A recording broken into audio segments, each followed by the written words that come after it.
This is an unfortunate situation of a flip/contractor gone totally wrong out here. Work's been done to this property. They came out and sold it. The lady who bought it is a single lady. The house was relatively pretty and it just started falling apart on this lady. We got the call. Basically, the roof was caving in on itself. We got up the supports right away to brace the wall, and then we started pulling the inside of the wall apart, figure out what is going on out here. And that's when we found just a complete and utter disaster, almost criminal, what's been done to this house with the framing, the electrical, just going over top of stuff that's just totally wrong. We're standing in currently her living room, and this wall is the wall that detached away and started to go that way. So we still have some bracing up on it, and we still have a temporary wall that's in place to just hold the roof up right now. I mean, there's just so many different things. I'm getting heated up just talking about it. My heart just felt for the owner out here, and I called Stephanie. I said, man, we need to do something. We need to figure out something. Yeah. We don't normally take on clients, but I feel in this situation, we had to. These LLCs are flipping it and then going out of business so they can't get sued, and it makes us so angry to see stuff like this. And then what they did was they took brand new plywood and they covered everything on top. So when you're up in the attic, you couldn't see anything. And when she bought the house, they said it was rewired, new electrical. As we started pulling stuff out, half, maybe a quarter of the house has been rewired. The other is still a combination of knob and tube wiring, which is from the 50s, and a combination of some Romex. Like look at this. First, yeah, it's just bad. It's bad all the way around. This is the exterior rear of the house with the structural wall, and you can see it's just all chewed up with some kind of wood-destroying organisms in here, termites or whatever it is. So we ended up having to rebuild this wall, and then that's when it started turning into a bigger project. But then as we get over to this wall, you can see there's new framing on this wall. However, it's not attached to anything, so you can see how it just kind of flops around a little bit. And then all of a sudden we started seeing more damage and more damage. And then this really, I mean, you can see this thing just kind of loose and hanging out up in there. Somebody used irrigation pipe for plumbing pipes, which is a big no-no.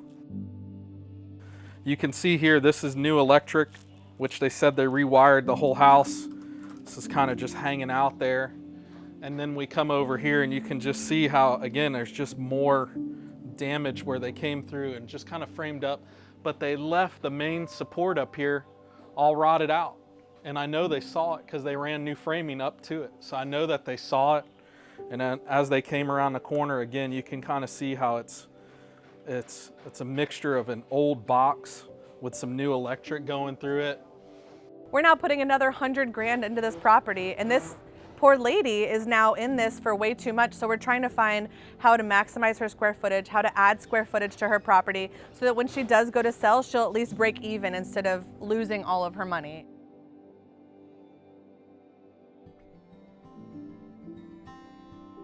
When we're done with what Stephanie designed, we're going to be a little over 900 square feet. We're basically going through and creating one whole entire living space down one side, one whole entire bedroom and bathroom side on the other side, and she's going to get a laundry room and storage, which is going to be amazing for her. So we wanted to come in and help this poor woman out. You could see the relief on her face when I showed her the plan. I showed her some pictures about what her dream kitchen could look like, about her master bedroom could be 13 by 11, and she's just like, this is a reality. We are standing in what is going to be the kitchen, and it's going to be this huge open space. We're going to do kind of like a galley kitchen here all the way to the back. Where that last window is in the back, I'm creating an opening, and that's going to go to her new laundry room. When I sat down with her to go over design, she didn't quite understand because she's so overwhelmed, and she just kind of cried. She kind of brought her to tears. She's like, I can have this and I can change my whole floor plan for just this. And I said, yeah, I mean, that's what we do every day. It'll be living room up front, so you'll walk in your front door, which is in the center of the house. where you guys are at right now is gonna become the front bedroom. So right here where I'm standing is gonna be your new front door. And so it's gonna swing in. This whole thing right here is now gonna be closed off, walled off, and that's the bedroom. And then this whole thing is just open. And it's gonna be living room, dining room, and a huge kitchen. And this whole wall's coming down. This whole wall is load bearing, so we're keeping that, but it's gonna be so good. I'm excited. All right, so it doesn't look like much right now, but the next time you see it, it is going to look totally different, and I'm excited for that transformation.